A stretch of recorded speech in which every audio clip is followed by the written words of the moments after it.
on, folks? Welcome to Hot Dad Pod with Sip Bauer and Contu Talks.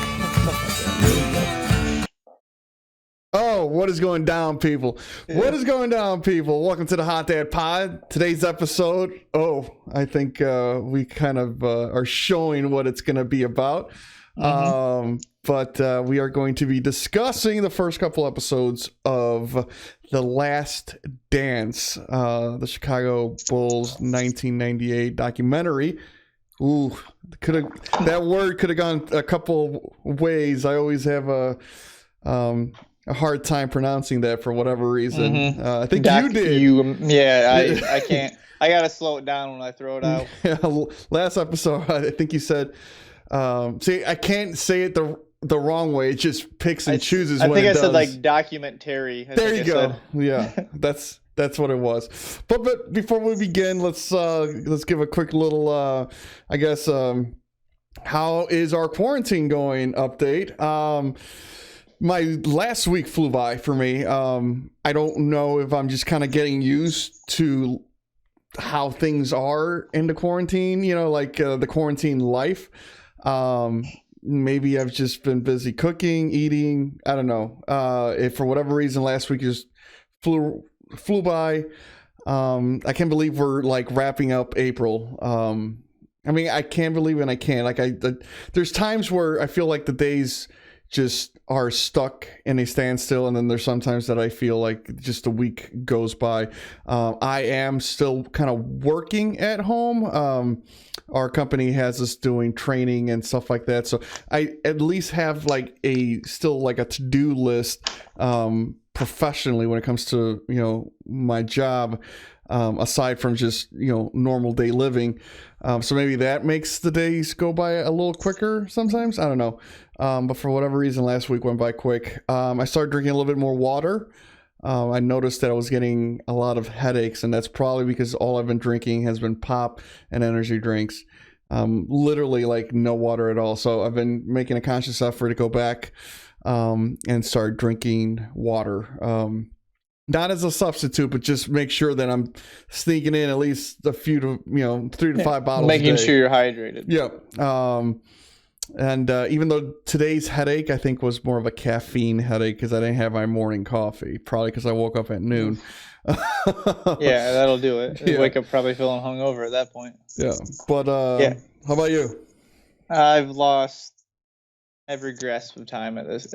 As we speak, some days feel like they go by in the blink of an eye. Other days feel like it's year. Like we recorded our last pod 8 days ago, and it feels like it's been a month to me.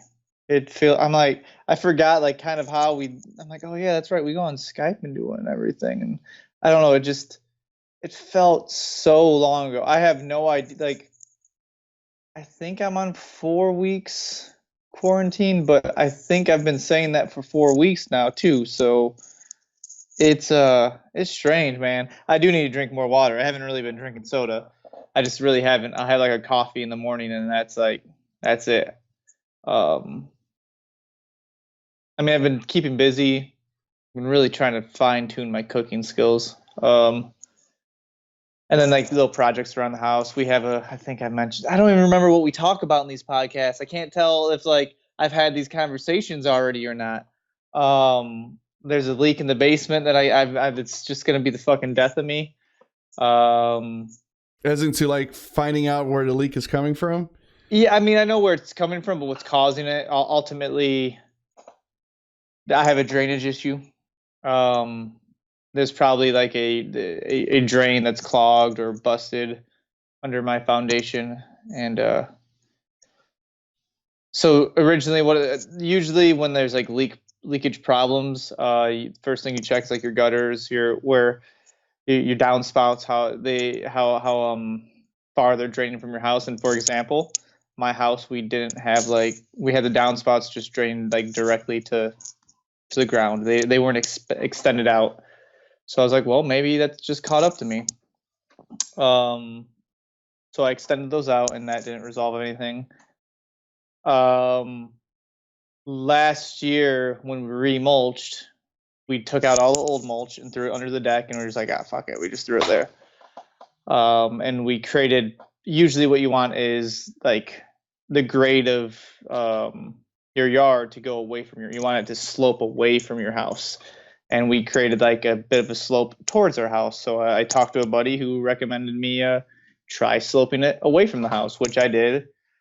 That didn't resolve it. Ultimately, where the leaks are coming from, it seems pretty clear to me. On the west side of my house, I have some sort of drainage issue, whether the corrugated pipe is busted or fucking frozen, or so. I don't know what's in it, but it's not catching water the way it should be and bringing it to my sump pump to then divert it somewhere else. So that was fascinating. Going back to your lost judgment of time, like that's the thing with me where it's like last week it did feel like it went by fast, but then to your point of it felt like we recorded a month ago. Like there's certain things of the week or days or month that feel like it's going by quick, and then sometimes I feel like it's just dragging ass. Like it's I was thinking about this because now there's a few of our areas in our company that are going to be opening. I don't think Illinois will open soon, but I was thinking the one thing I'm so scared of is just getting used to the swing of things. Going back to normal living is going to be excruciating. It's obviously my sleep schedule is absolutely fucked up. I even tried going to bed the other day at like 1:30, which as if that's early, but it's been early for me, and I just couldn't. I had to come back downstairs, watch a movie, came back to sleep at 4 a.m. Like my sleep schedule is just fucked. Now I know from experience that all it's going to take is one day back, and it's going to me having to wake up early is going to get me exhausted enough to go to bed early that night. But I'm just not looking forward to that. And just having responsibilities again. Like I just wake up and put sweats on and just, what are we doing today? Did I shower today? Yeah. For whatever reason, I know I talked about this in the last podcast. My hygiene's been really good. And it's not that I leave the house every day. Like last week, I just left to get groceries on a Monday, and I stayed home for the rest of the week.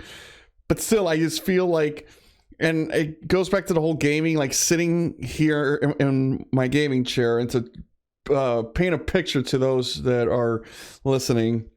I sit down at around 8:30, and I am literally in my chair playing video games until 3, 4 in the morning. That I feel like I just get like, I don't know, like my body aches thinking about just sitting down that long. Yeah, well, I got a good chair. I'm not gonna name drop the company, but it's a mattress company that actually makes office chairs, and that kind of narrows it down to maybe one or two. But if they want to pay us, hey, we'll name drop them all day. Hey, I think it'd be a conflict of interest for me. Wink. Not for me. But yeah. But yeah, just like sitting here, I feel dirty. I don't know why. I'm sure it's just mental. I definitely, every time I do leave the house though, like today I went grocery shopping for the week, and the moment I came in, dropped everything, we sanitized everything, I took all my clothes off and just put in a hamper, took a shower. Like the moment I leave the house, I come back, the first thing I do is shower. And I've also noticed that people just stopped giving a fuck. Things were very orderly, I guess, last week. The stores were letting people in 25 people at a time. We're getting that day after Thanksgiving feeling now. Yeah, man. They're like the store was going to Costco, so it's a big warehouse. They have these big arrows on the floor, so you could kind of it's single file line when you get to certain areas where it might be a little tight, to make sure that traffic's only going one way. Nobody gave a fuck today. Like it was an absolute like mayhem. I did like seeing that a lot of people were wearing gloves, masks, all that shit. But that doesn't give you a fucking green light to do whatever the fuck you want. It's not a free for all. That doesn't mean you get to lick toilet bowls because you're like, hey shit, I got a mask on, whatever, YOLO. It just felt like the wild, wild west, and I was like, and if you have a mask and gloves on and you contract the virus on that mask and gloves, you're not just going to carry it to everyone else too. Right. So it's the one thing that I notice people are having a hard time following is the concept of the fucking 6 feet thing. Just people can't figure that out yet. It's so crazy to me. I was texting a coworker of mine. He was saying yeah, we live in crazy times, and I'm like, listen. 10 years from now, we're going to look back at 2020, and it's going to be, we learned two things.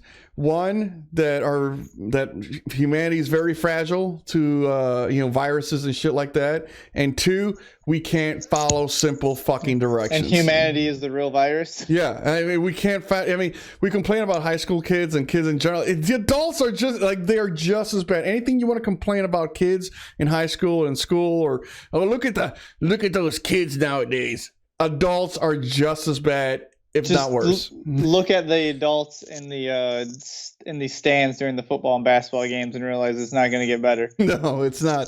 Now, with that being said, it's this is kind of a moment in time where nature's kind of picking and choosing some of us. I mean, the earth is thriving right now, if you want to talk about nature. Right now, seeing videos of fucking coyotes just kicking it and on main streets, where everyone at? Yeah. Oh, what state was it? It was in the East Coast, maybe Jersey. The bear population. Mm-hmm. It's just, they're just having outright orgies in the middle of fucking Main Street. Woo! This is good. This is good living. My mom came over today, and I actually, my cousin lives in the area, and they have a retention pond behind their house. So often my wife and my son will cut through their yard and go for a walk around it just to have a little bit of scenery, if you will. And my aunt and uncle were over, and they all had chairs spread out talking to each other. So we stopped there for 10 minutes and talked. We stood up kind of far away. We kept 10 feet distance. And when my mom came over, it kept 6 feet distance, but you could tell the people that are struggling with the distance and the people that aren't. And my mom, I think, starting to struggle with the I guess the loneliness, the space between them. I think she at this point, this is me completely projecting. So if you hear this, Mom, I'm sorry, but I think she's starting to lean towards the virus not being as bad as the I guess the loneliness, the lack of human contact. Yeah, I do notice from just my parents and the same coworker I was talking to. He's an older gentleman, and no offense to anyone of age, but it seems like those people are going through the worst. It's just, there's certain things that they either don't know how to do or just don't have the same interest that maybe the younger generations do. This is a great point. It's a good lesson for those that don't have hobbies to get a fucking hobby one day, because for me, it's obviously video gaming. But even the other day I started painting. I used to paint when I was in high school, and my daughter loves painting. So I sat next to her and I was painting. And I was like, oh shit, I could do this to kill a couple hours a day. You guys got to find some fucking hobbies, man. Can't jerk off all day. Yeah, I know. There's plenty of shit you can do. There's plenty of things out there. Just even go out for a walk, ride a bike. Yeah, there's a lot of things you could do. Netflix. Do yoga. There's so much shit to watch on TV. Oh, everything's free now, by the way. On my Apple TV this morning, I turned it on, and this, I'm going to completely butcher this because it's going to be so confusing, because there's Apple TV, which is the device that you watch things on. It's like a Fire Stick or an Xbox, a smart TV. And they have Apple TV Plus, which is their streaming service, which you can integrate other apps through as well. And I turn on my Apple TV, and Apple TV app pops up saying that HBO's free and Showtime's free, and a couple other apps are free. And I was like, what? And I went to the HBO app on it, and sure as shit, all the HBO movies were free on there. Like, I remember last week HBO had a select amount of movies for free, and maybe this is it. Maybe HBO is just like, fuck it, it's all free right now, and like I just didn't get a notification from HBO, Apple TV jumped on it, but like I want to see It Chapter 2, which is now free on HBO. Hobbs and Shaw is on there. I think Jumanji, the second one's on there for free. I'm like, oh fuck, I can watch these now. Yeah, you jumped the gun on me. I was actually going to mention to you that It Chapter 2 is on there, and I actually just watched it the other day. And really quick about It Chapter 2, because I know it got a lot of heat from a lot of people. They're like, oh, I thought it sucked. Everyone tell me they said the ending was awful too. Yeah, spoiler alert. Yeah, guess what, folks? It clearly, for those complaining about how the Chapter 2 ending was awful, clearly did not see the first one. And also clearly didn't see I don't think there were Easter eggs. I think it was Stephen King just kind of laughing at his own self throughout the movie. Oh God, what's the kid's name? Who ends up being the author? I can only think of Georgie right now. His big brother. Yeah, anyway, the guy who's at least the actor. Who's the fucking guy from X-Men? James Mann. No, I think that's the name of the. No, James McAvee. There it is. Okay. He I'll throughout the movie on my phone. They critique how his endings suck in his novels. And everyone always makes fun of his endings. That's Stephen King kind of laughing at himself. Stephen King is the first person to admit that he doesn't know how to really end movies. For those that aren't familiar with Stephen King's stories, go watch Tommyknockers. Go watch Pet Sematary and some of these other ones. Like, his endings are very questionable and they're not really good. So don't get mad at the movie. That's just how the movie stayed true to the book for the most part. That's just what the ending was. They're not gonna like switch it just to make it pleasant. It's really a hard way to end that movie to begin with. How do you just finish that thing off? You want to stay true to the original material and such. So like it is what it almost maybe. The proper way is to end it kind of shitty. You know, it's really, like you said, it's tipping your hat to the other movie. Yeah. There are certain Stephen King movies that have ended really good, like Shawshank Redemption, Cujo. I think the Shawshank Redemption, Stephen King? I'm pretty sure. The Green Mile. Running Man? No. I don't think so. Isn't the Running Man Stephen King? Actually, it might be, yeah. I'm pretty positive it was, because I remember being shocked. I'm like, Arnold Schwarzenegger did like a Stephen King movie? I'll look it up while you. I'm sure you can go all day with Stephen King novels. I can list the 4 that we went through. I just learned Shawshank was one. Yeah, but for the most part, he's had tough times wrapping up stories. I think, and not to misquote him, but he puts so much emphasis into the actual plot and storyline that he just, by the time it gets to the ending, he's like, I don't know how to finish this. So I knew going in that the ending was going to blow. It was just how different will it be from the original It movie? And I thought it was better. And maybe it was slightly cooler with better special effects. Yeah, I thought it was. I thought it was way better. They explained a few things. I think they went, spoiler alert, when one of the character dies. He's the one that commits suicide. Before that, everyone kind of in the first movie thought he was just a big pussy. They explained why he killed himself in the new It Chapter 2, which gave him credit. Where I'm like, oh my God, this guy was actually really brave for what he did. And just to kind of explain to you, just in case you don't watch the movie, he knew that he's the weakest link, and that they weren't going to survive if he was still part of the group. So he eliminated himself. And made the group stronger. So, but you don't know that in the first one. He just kills himself, and you're like, oh, what a bitch. Well, whatever. But going back to, there's a shit ton of stuff on TV. Holy fuck. The Last Dance. Wow.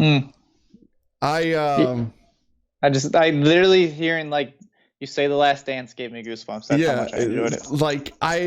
By the way, I watched both episodes twice already. Yep. And me too. I watched it hasn't even been 24 hours. It hasn't even been 24 hours. Now, I lived obviously through that. I was born in '83, so I was definitely very, I guess, conscious of the things, especially the last three-peat. I was still kind of young for the first three-peat. I still knew not what was going on behind the scenes. Obviously, without social media, you don't really notice too much of, if there was like Twitter back then, you'd probably find out a whole lot more of the shit that was going down behind the scenes. We were just, we only got what ESPN gave us, and back then they were actually giving news and not opinions, and like what your local TV channel. And me growing up in Chicago, that's where I got most of my information. But I'm a little gray on the first three-peat, but I do remember being upset when Michael Jordan retired to go play baseball. I was like, oh fuck, man, we could have keep going. But definitely I was old enough to really appreciate the second round of wins. But holy fuck, is this documentary like bringing up so many like old memories and shit that I was not aware of. So I'll address the you mentioned the reporting the news in a moment, because I'll give you more of a background of my experience with these, because I was born in '86, so I do not remember the first three championships at all. I mean, at this point, I've since, with like ESPN Classic and just on my phone, I can look up any probably Bulls game ever right then and there. So I've obviously learned up since, but I didn't really start like loving sports until Jordan retired. Like I remember him being a big deal. I remember it was a big deal that Michael Jordan went to baseball. I still like got baseball cards before Jordan retired, or basketball cards or football cards, whatever. But like I didn't like know the players. Again, I don't have much memories of it, but I remember when Michael Jordan became a Birmingham Baron. I remember going to a local card store with my mom and buying it was like $10 to buy Michael Jordan's baseball card. That was like my first real memory about sports. I always liked watching football with my dad, but I still I think that was the Rick Meyer era of the Chicago Bears.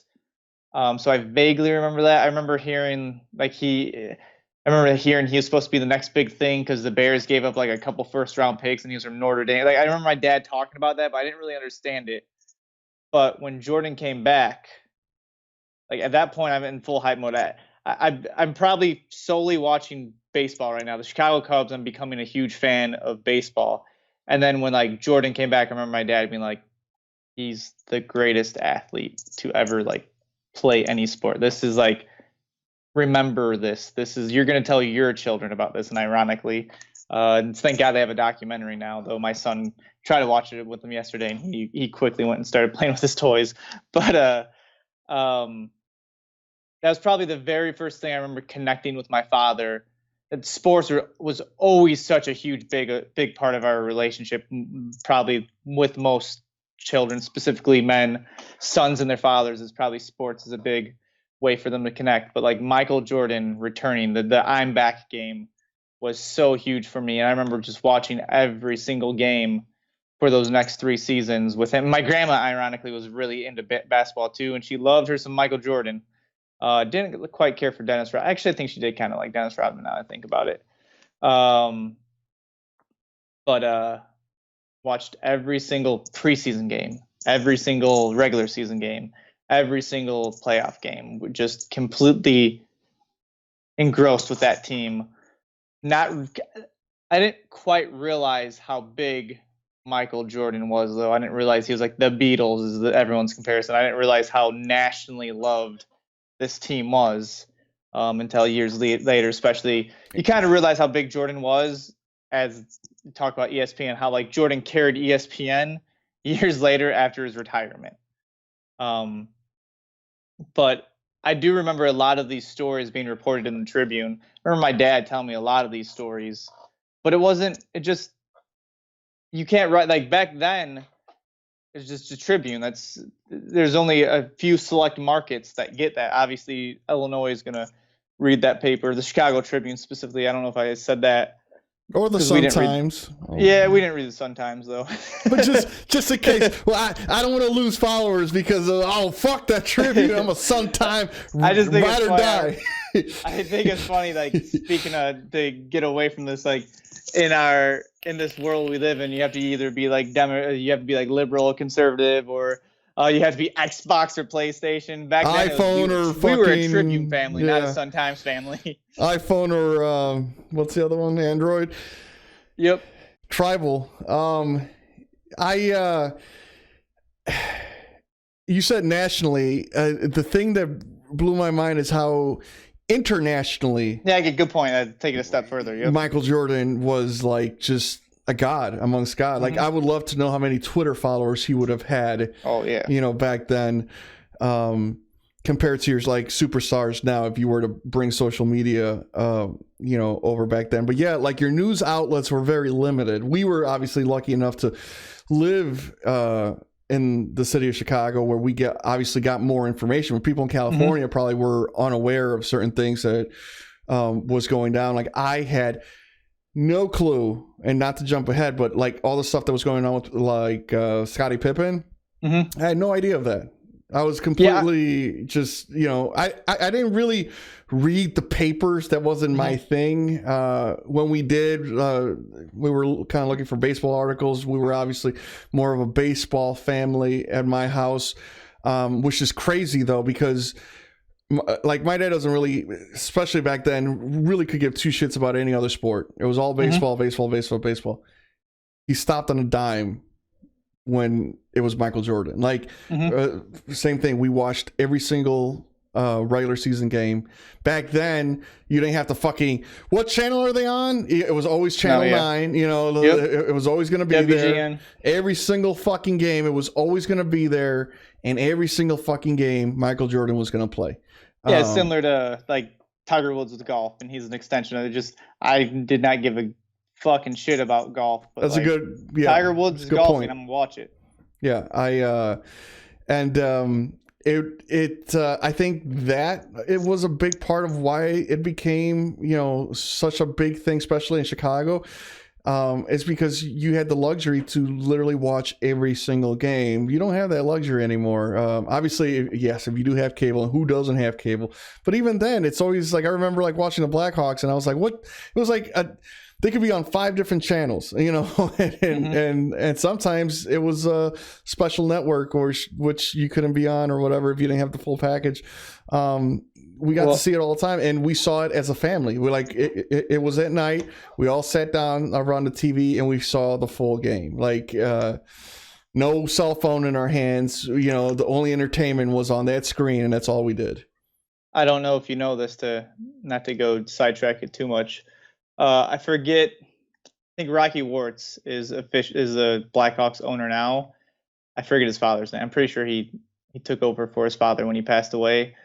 But his father Blackhawk games, home games are not televised ever. It wasn't until like 2007-ish, I think Rocky Warts took over. When did the Hawks won their first title in 2010? So it was a few years prior to that he took over. Before then, home games weren't televised. He blacked them out because he wanted you to come to the stadium to watch the games, which is I did not know that. So fucking ass backwards. Which whatever. That probably worked back in like the 80s and such, but like you kind of got to be ahead of your times. But yeah, like all home games, I think, unless like ESPN picked up the game. If it was like those were the only times, and you know what? Honestly, home games might not have been televised then. He might have not allowed it to be a home game. I don't know. But anyway, that's how ass backwards he was. I remember all the drama with the crowd. Like Pippen, I remember him complaining about his contract. I remember that being an issue every summer. There was always like discussion of Pippen might be traded there. I think Sean Kemp was always a guy they rumored to trade him for, which I would have loved back then. Sean Kemp was like my favorite player, but it wouldn't work. That he wasn't. Scottie Pippen was a much better player. Kemp was maybe a better scorer, definitely more athletic, but Pippen is just so underrated as a basketball player. He really is. I remember arguing. I don't want to do this like a LeBron debate because I'm so tired of that. But arguing with people about how like LeBron needs people around him, and like if people think Dwayne Wade's better than Scottie Pippen, they're fucking nuts. Dwayne Wade is a Hall of Fame, amazing shooting guard. He is, but Scottie Pippen is a much better basketball player. He is. Scottie Pippen's like basketball IQ is insane. Um, he was just such a stud on the defensive end. Like that's he's a great offensive player, but on defense, man, he was so underappreciated. And that's what happened. I mean, whatever. When you have the greatest basketball player of all time next to you, that's gonna happen. But I don't remember like I didn't know he was like cussing Krause out on the bus, and like I remember my dad telling me the Bulls referred to Krause as Fat Boy. Like Jordan would call him Fat Boy. That was his nickname, was Fat Boy. And that's because the only way my dad knows that is reading the paper. And the papers are definitely biased towards Krause because Michael Jordan never ever was a bad article written about Michael Jordan, probably till like the mid 2000s when finally writers realized that like, oh, my career won't be buried if I say something bad about Michael Jordan. Like they definitely, you had to be careful the way you wrote about him, and it was hard to write bad about him anyway because he was so great on the floor. But he probably was tough to deal with off the court, and I'm sure we're gonna see a little bit more of that.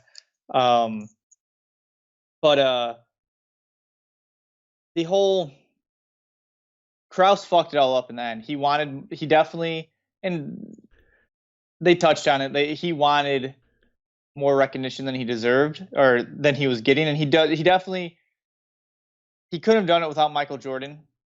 But he built every last player around Michael Jordan. He added every other player on that team around Michael Jordan. And if I'm sure he was the general manager when Michael Jordan, when Michael Jordan fell to him for the third pick, he would have taken him. But he also let his own ego get in the own way, and kind of, it's really his issues with Phil Jackson, I think, that's created all really the I guess the fall of the dynasty. But his own ego got in his own way, but he still deserves credit for building those players around him. And if everyone, like, I guess that's one thing to go back to the LeBron thing. If people look how like the Cavaliers failed LeBron so many times that first run, so many times, and that's the reason he left. Like Jordan, they did an amazing job of putting talent around Jordan. They did.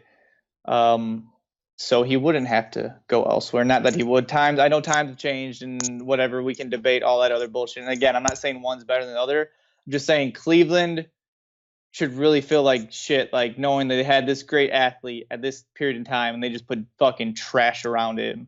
While, I mean, they got Scottie Pippen and Horace Grant in the same fucking draft. Like that he should be commended for that. Trading Charles Oakley for Bill Cartwright is a great move. It's the right move. Even like, and it was tough. Charles Oakley was like Jordan's best friend, but Bill Cartwright was the player they needed. Getting Dennis Rodman for Will Perdue, which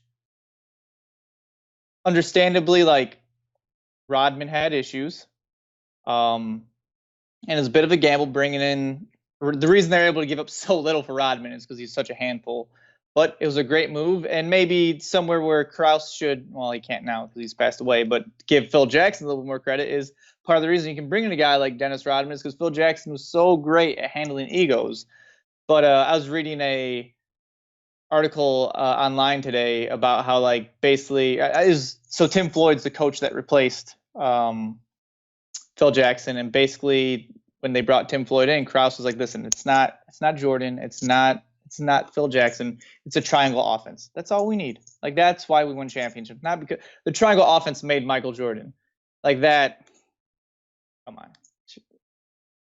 That's where, like, you're getting in your own way. And whatever. It's probably his jealousy of every fucking time he's in the same room as Michael Jordan. The motherfucker was just dogging him. But yeah, I don't know if you. I'm sure you did. But when he. There was like a quick clip of them practicing, and Jordan was like, "Are those diet pills?" Yeah. I was like, "God damn!" And I mean, I was dying by the layup line had me when he's like, "Hey, you gonna shoot layups with us?" He's like, "Yup." He's like, "We're gonna have to lower that hoop." Yeah. and no offense to Cross, he just for a jock or an athlete, he's an easy target to just make fun of. He looks like the Penguin. Yeah, and I mean, I guess to play a little devil's advocate, I mean, I get his idea, like the whole restructuring. Mm-hmm. I mean, a lot of the things he says, we hear a lot from Theo Epstein. Everyone's replaceable. But sometimes it's like you have to realize when you have gold. You can't just be like, oh, okay, we're just going to keep. No. They're like, time out. You got to that point. Like, this is the best that you'll ever have, ever. Like, and appreciate that. Ultimately, he's right, but you also have to execute it correctly. All right. Brett Favre was gone because they had Aaron Rodgers. Drew Bledsoe was gone because they had Tom Brady. You need to be able to replace the current play. Like, if you're going to get rid of Michael Jordan, you better have a pretty decent plan behind it other than gut the entire team and try to get a high draft picks, which they did, and they drafted players that ended up failing. Yeah. But speaking of Rodman, there'll be episode number 3 next week. Mm-hmm. Man, I can't wait for that, because what's so crazy is how I mean, obviously they're not shitty players.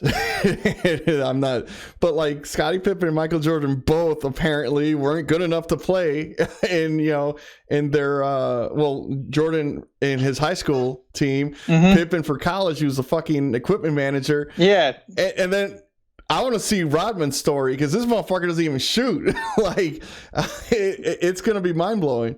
I mean, he was a pretty good offensive player early in his career. Part of the reason by the time he got to like San Antonio, when he was with Detroit, again, he's not like a stud offensive player, but he was decent. But he's always been a defensive star, a pretty freak athlete. And I guess one thing they're talking about is just his basketball IQ. These are the little things I don't know about it, and I hope they touch on it. On the radio, they're talking about it today about when Rodman strikes you as a guy that just like shows up half fucking hungover or high or something like that, not giving a fuck. But they said his very first practice he came in, he learned the 3, 4, and the 5 with the triangle. Like, oh shit, whoopsie! And I need to get those wireless headphones. For those that are watching, my man just dropped his camera. Or I'm sorry, for those who are listening and not watching on YouTube. For both of you. But anyway, like his very first practice, he just learned the 3, 4, and 5 in their scheme, just like that. Which I don't think most players walk into a new system and learn it in one fucking practice. Yeah, but, he kind of always reminded me a little bit of like Charlie Sheen, and as I know it's a weird comparison, but I don't think it's a bad one. For as crazy and all the antics that Charlie Sheen has done and still might be doing, everyone always said that when he stepped into work, he was 110% professional. Like he had his lines. He knew what he was doing. He was ready to go. He was sober. It wasn't, he left all that shit outside of those premises. And Rodman, I mean, I remember seeing so many of his fucking antics. And aside from kicking the guy, he was 100% all the time. Man, was he fucking... It was so, like, that team was so dynamic when it comes to like personalities too. Like, fuck, I was gonna say something about Rodman. I kind of lost my train of thought. I like idolized Rodman. So I played basketball when I was younger. I was never particularly good at offense, but I was usually... Defense is all about us, like, just trying. And I always thought... Actually, to be honest, Ron Harper is my favorite player on the team because he played the same position as me and was a defensive specialist. But anyway... I like Rodman's antics, obviously, his in-your-face attitude. Fuck, I can't think of the power forward on the Seattle, I almost said Seahawks, Seattle Supersonics in '96 when I'll never forget at the foul line when he just was staring at him the whole time. Fuck, I could look up his name, but it doesn't matter. Was it anyway, the white guy? I remember, yeah. Go ahead, I'll look it up. I remember in like 5th grade, I was in the game. And I'd went all season without getting a foul called on me. I took it with pride. I didn't foul anyone. And I got a foul call on me, and I was pissed. And I was at the foul line. I literally sat down at the foul line. And I just literally in my mind I was thinking, what would Rodman do right now? And I just sat down and looked at the player next to me like Indian style, and the refs kicked me out of the game. I was like, I didn't know you could kick a kid out of the game. Was it You didn't give me one technical? Was it deadlift shrimp? Yeah. No. Give me some more names on the team. What was his position? Should have been power forward. Might have been center/power forward.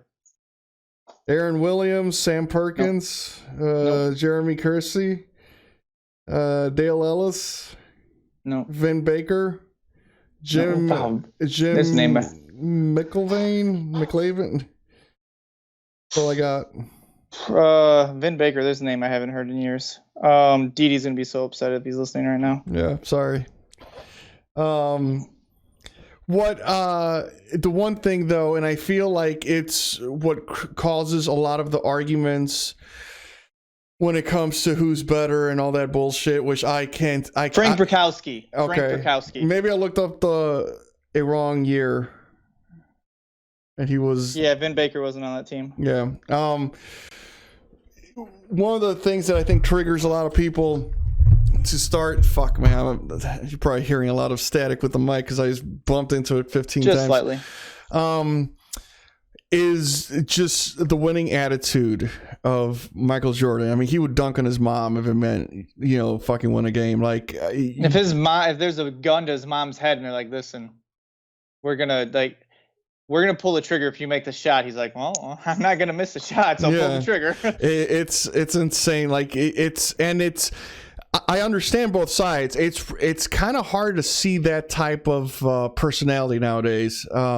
But I understand also that not everyone is in your face, and not everyone's going to be very vocal. I guess like he was. Especially those like practice clips of him just not really giving a fuck about your emotions and if he hurts your feelings, he's going to tell you how it is, and you either get better or walk away. That's a unique personality. And I don't want to, I think a lot of people use that to compare it to other players. Obviously Kobe Bryant had it. Mm-hmm.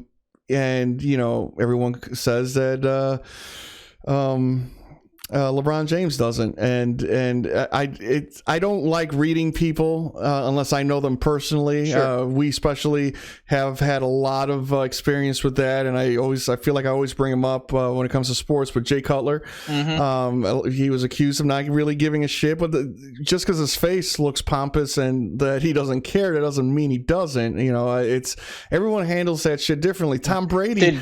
I could count maybe a handful of times that he's lost his shit, but for the most part, he's very also a just, I don't want to say passive guy, but he's not.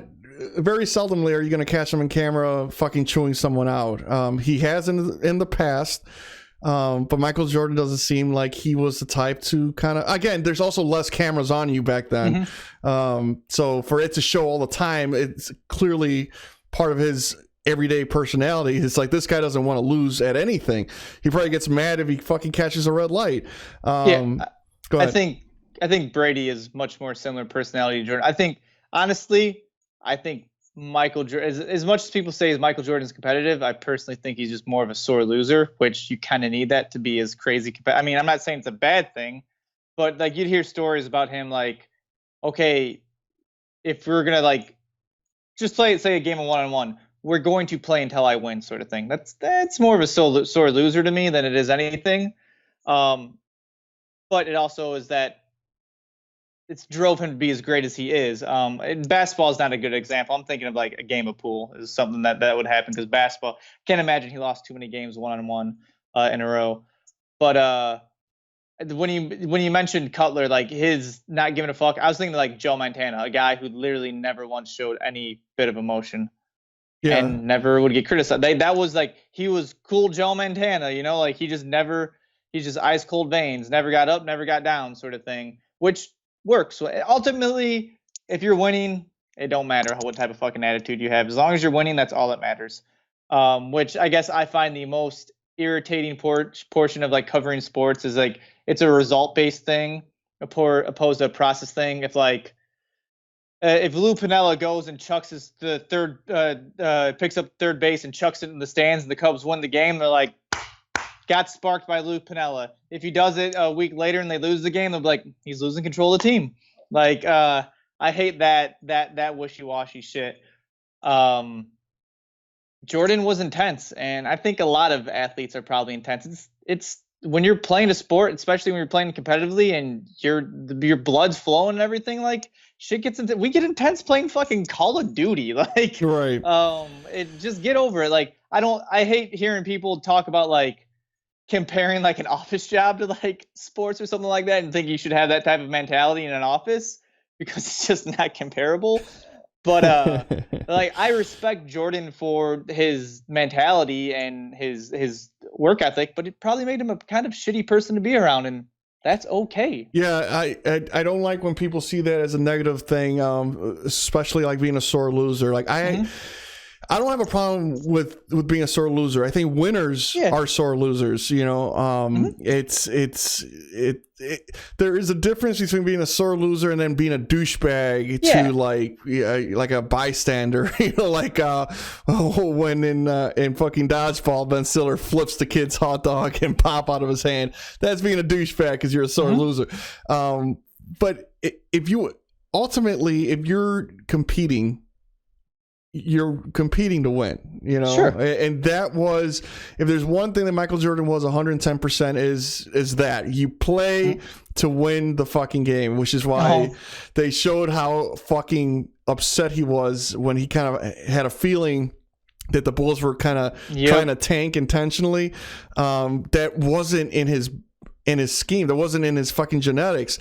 Now, to play a devil's advocate, did the Bulls have a point? Yeah, maybe. Sure. You know, just bring in some new talent. Hey, listen, let's fuck this season, and it's gonna be more easy going. Like, would he technically have had more rings if he would have just stayed the fuck home, tank that year, gotten better picks or whatever, as if they needed. I mean, they already got Pippen and what's his name, Grant, that next year, but sure, maybe, but it just wasn't in his fucking DNA. Like, he cannot just, it could be anything. Like, he does not want to lose. Which you want that in your player. You do. Want the front office to, like, I get what the front office is coming from. I think if at some point the players on the field are cool with tanking, I don't want those players on my team.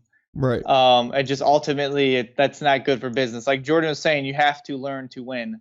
Oh man, did I love that fucking line though, when he was talking about if you have a headache, and I gave you they gave you 10 pills, 9 of them will fix the headache and 1 of them will kill you. Would you still do it? And he's like, depends how fucking bad the headache is. God damn, did I love that line. And yeah, being like, it's also how you handle being a sore loser. I want every single player on my team to be a sore loser.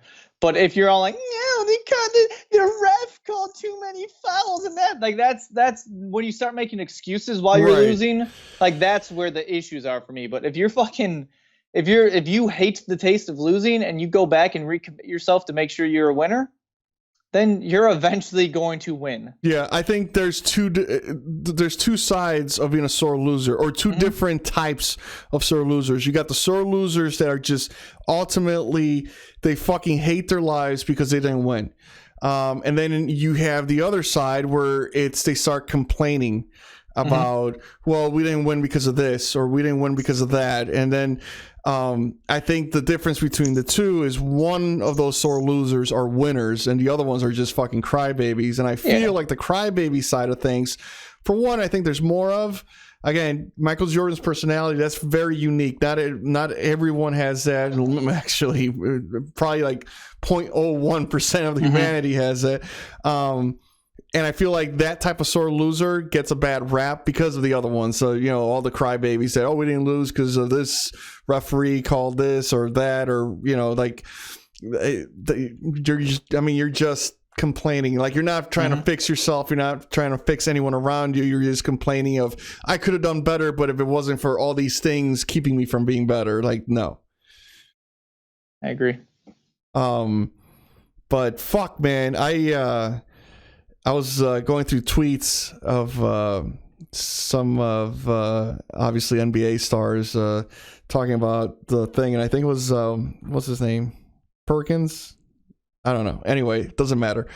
I don't think I can wait till Sunday, man. Holy fuck! Like even the second time around watching it, it like flew by.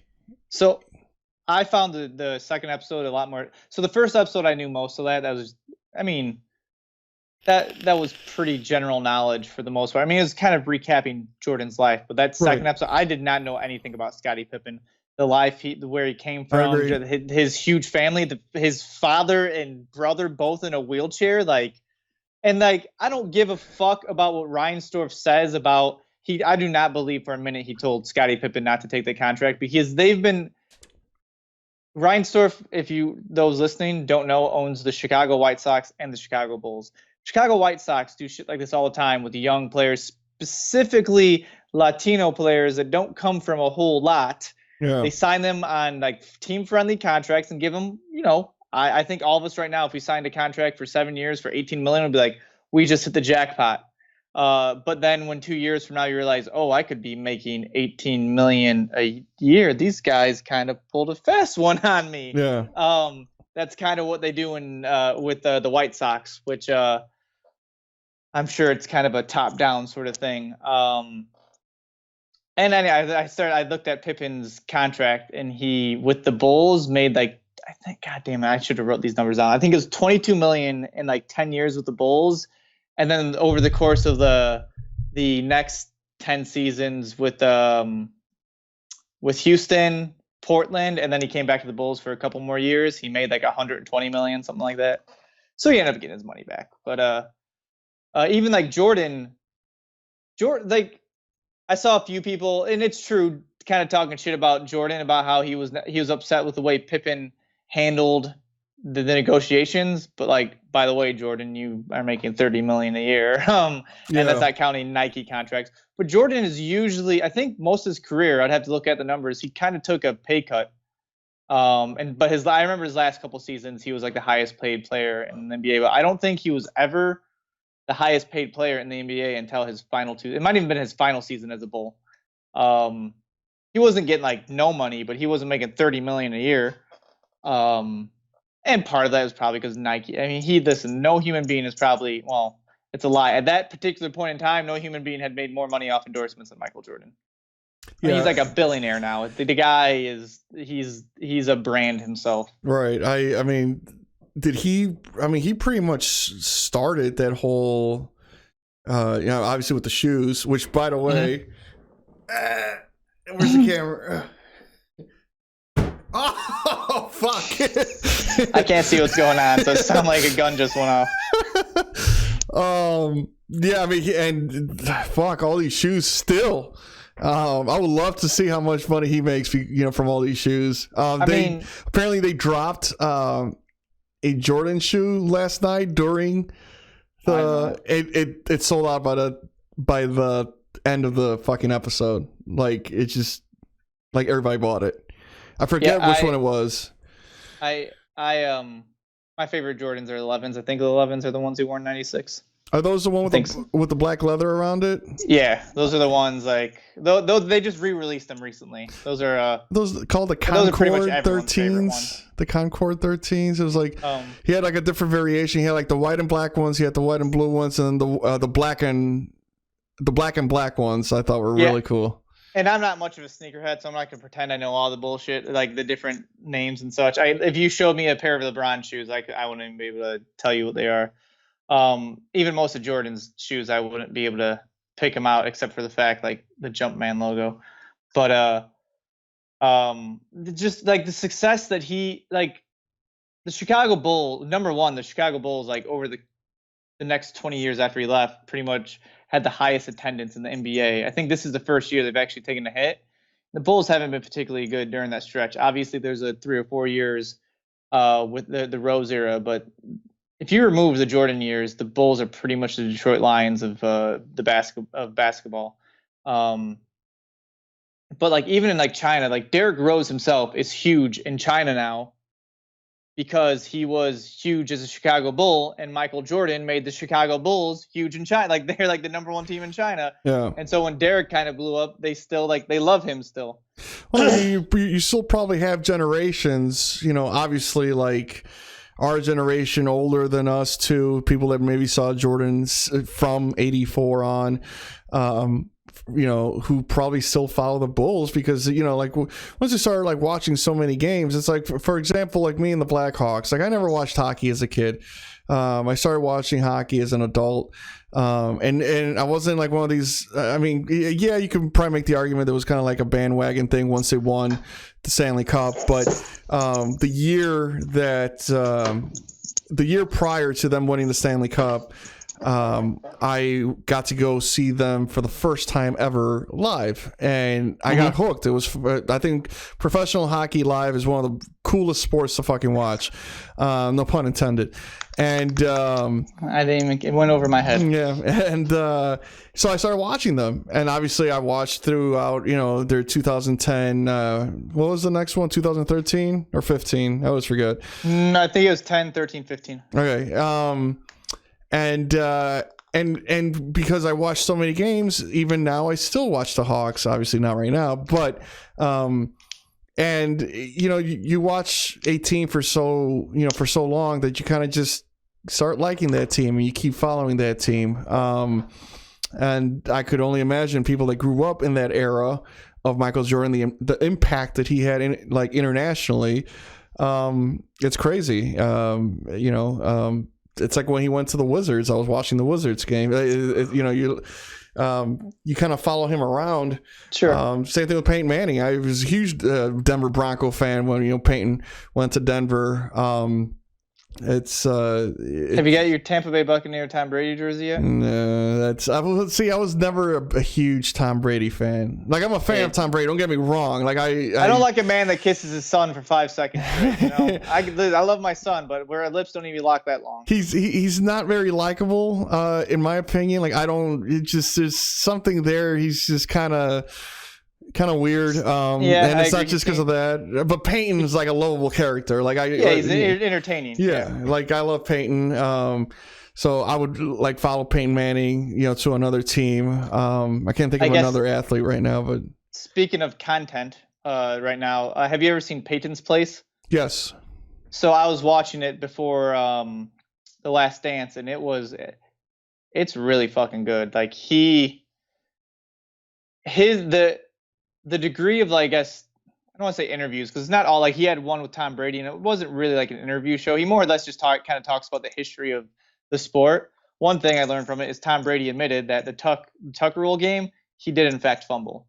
He was in fact, he wasn't even throwing the ball. He was pump faking. He was pump faking and tucking it back in. But I mean, whatever. It is what it is now. But anyway, he did one on Chicago, and it was very Bears heavy. But the first segment, the first 10 minutes, was it Wrigley? And he was interviewing Chris Bryant and Joe Madden, and Chris Bryant, you can tell, isn't much of a football guy. He didn't really know a whole lot about it, but just like they walked into for those of you who don't know, like for 50 years, the Chicago Bears played at Wrigley Field. Right. In fact, they won 8 championships over the course of those 50 years, while it took the Cubs 108 years to win one. But he took him to where the Bears locker room was at, and it looked like the size of my bedroom. And I think there's like 14 lockers in there. And like Chris Bryant's like, how could a football team be in here? And like Peyton Manning just like, he was just so like taken back by the moment. Like he's like Dick Butkus and Gale Sayers and Red Grange all use this locker room. He's like, there's so much history in this locker room. I think Ditka used that locker room. Obviously, I don't know if Peyton did. I think they might have been to Soldier Field by the time Peyton. Anyway, I'm taking this down a different rant. Anyway, a really Walter Payton, by the way. Yeah. Sorry, Walter Payton, not Peyton. I thought it was crazy, like how two things. One, when he was standing like right at the corner, the northwest corner of Clark and Addison, where I was like, fuck, you know how many times we've walked there? Like Peyton Manning's touched this sidewalk.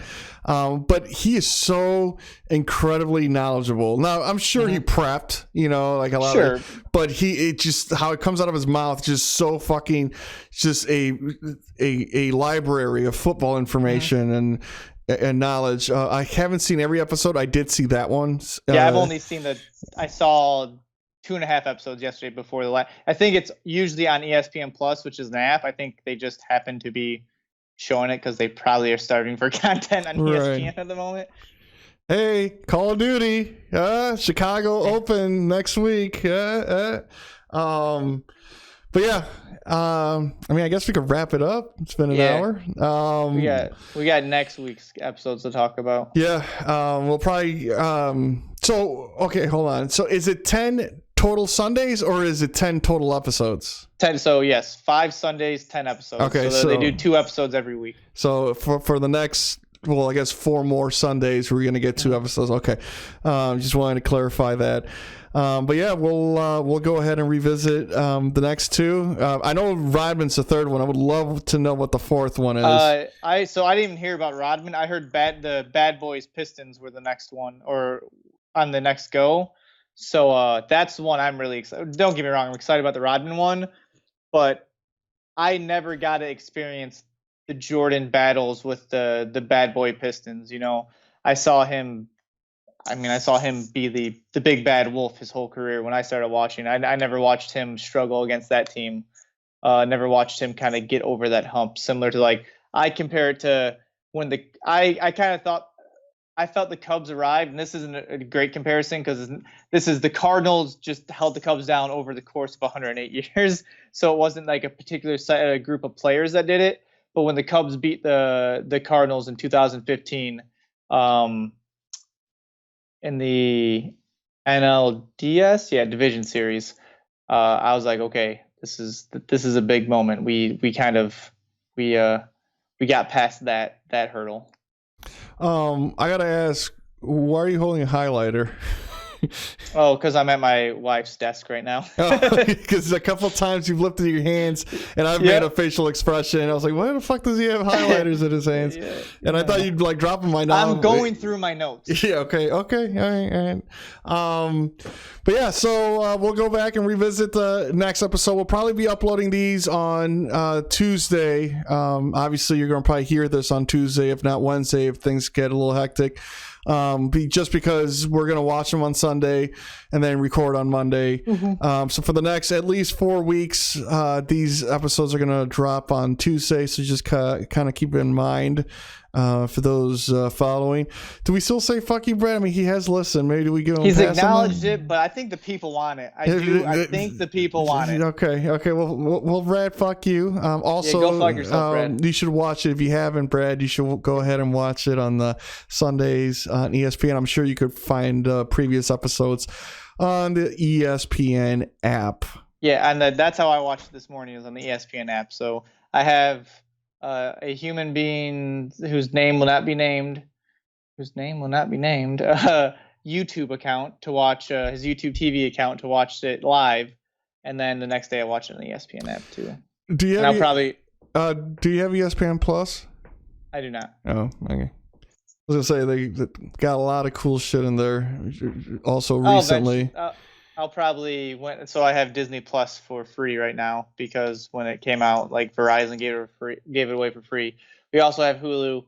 When our subscription to Disney, we have to start paying for it. We'll just get the Hulu, Disney, and ESPN bundle because it'd be cheaper to do it that way than to just do Hulu and Disney separately. Yeah, so eventually I'll get it. That's what I got going on. I got the Disney, Hulu, ESPN, and I've been finding that I've been watching more ESPN than I've been watching movies. They have a lot of and not to promote ESPN or anything like that, but they got a lot of your best fights on there right now for UFC. This is probably the best content ESPN's ever had. It's not a bunch of fucking. Otherwise, if sports were going on right now, all we'd hear, and I'm sure they're actually having these debates because the Jordan documentary just came out, but we just hear about, is Jordan better than LeBron? Yeah. Instead, they're fuck, nothing's going on. We can't talk about this bullshit. Okay, let's just keep showing classic stuff. They did have a tweet the other day, which I was so furious with it. It was who it wasn't who was better. I forget exactly how they worded it, but essentially it was Kobe, Michael Jordan, and LeBron were your top three choices. And I was like, can we be fucking done with this? How many different ways are you going to ask the same fucking question? Like, it's the only sport that you hear this in. Like, you don't hear this shit in baseball. Who's better, Mickey Mantle, Babe Ruth, or fucking like, who gives a shit? First of all, it's clear that if you go back and you look at sports, there's always one player in every era that's like one step ahead. Yeah, he's the first one to kind of figure it out. I'm gonna tell you right now, everyone that's talking about like all these generations, any player or any home run hitter right now is gonna beat the fuck out of Babe Ruth. Any pitcher right now is gonna fucking just throw a missile past that guy. You're telling me Chris Bryant couldn't fucking match some guy's 88-mile-an-hour fastball and then his 86-mile-an-hour fucking changeup because that's all he throws? And you could do the same thing for every sport. I mean, in basketball, you could do it in soccer. Guess what, guys? Ronaldo, Messi, they're better than fucking Pele, okay? Yeah. They're just so much more athletic. It's faster, it's stronger, it's more speed. Hockey, same thing. Which, by the way, they were showing a clip of the Blackhawks, I think, in hockey. How terrifying. Hockey is played by psychopaths. I'm sorry, guys, but how terrifying the goalies were. It was literally a Jason. Oh, they didn't wear a fucking mask? Yeah, but the goalie, the fucking goaltender had a plastic Jason mask, and that was it. His skull was still available. Like, I would love to know just the head injuries back then of taking there's no way that you take a slap shot. Those guys died pretty young. Yeah, there's no way you could tell me that you receive a slap shot to that plastic little mask and not die. Like, listen, I don't mind having a debate here or there about things, what's better, this or that. Though as I get older, I've found it more annoying to like have to compare what is the best of whatever. What's the best movie? What's the best music? Who's the best player? Why does there have to be like something set above the rest? If I believe I can have like a healthy conversation with someone about it, I will. But ultimately, honestly, is Jordan better than LeBron or LeBron better than Jordan? I don't care who I'm talking to. I don't know the answer. Neither do they. It's just impossible to answer. It's impossible. It's who's better, Lennox Lewis or Rocky Marciano. It's just two different eras. Who was more dominant in their era? Yeah, I would probably say Jordan was more dominant in his era for sure. And that's why I think Babe Ruth is the greatest athlete ever, because if you look at his number compared to his era, it's fucking ridiculous. Yeah, but just appreciate that you get to be witness of whoever it is. Right now for us is LeBron. It is what it is. Just appreciate Mike Trout that. For you baseball fans. Yes. Football, there's a handful. Just appreciate that you are getting to witness this and stop Patrick Mahomes. And stop with the fucking debates. Like, it's just it's stupid. There is no right answer, which I think ultimately is what makes it annoying. And you like what you like. Same thing goes for Xbox versus PlayStation, Samsung versus iPhone. I don't give a flying fuck. I like Xbox because I grew up on it. I like the iPhone because it's what I'm used to. I'm not about to fucking learn something else. Okay, that's why. But anyways, we're gonna end it there. I had to cut myself short of a rant. But Blu-ray's way better than HD DVD. I'm trying to think, what were those CDs called? Like those big movie CDs, like they came out for a little bit. It was like VHS, and it was like these big CDs. Yeah, fuck. And then it never really took, and then fast forward, DVD took over. I don't know. We'll do research. Leave the answer in the comments below. But speaking about the comments below, if you do have any topics you want us to discuss or questions about anything, everyone's like, "Who do you think is better, LeBron or Jordan?" We will block you if you ask us that. But yeah, feel free to hit up our email or any type of social media accounts. They're down in the description below.